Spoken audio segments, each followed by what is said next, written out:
3/4 of couples in the UK regularly spend nights in separate rooms because of snoring. That's according to a new survey. Many consider snoring socially unacceptable. Now couples are being urged to seek help as part of National Stop Snoring Week. Here's Lorna Ramsey. Sound familiar? If so, you're not alone.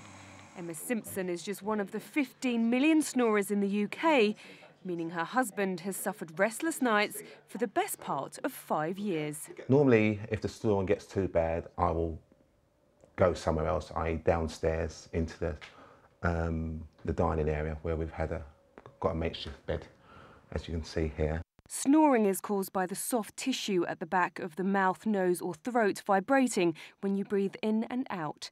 And it's made worse by being overweight, smoking and drinking. Nearly half of all middle-aged men do it, but women tend to snore later in life, especially after the menopause. There's no cure for it, but it can be controlled through treatment.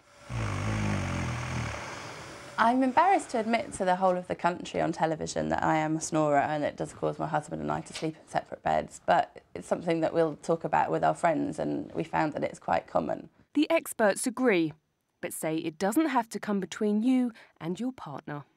If you're a sufferer of it, you're more than likely completely oblivious to the effect you have. Yes, but if you're a partner of a sufferer, you're likely endured sleepless nights over the years and even moved yourself into another room altogether.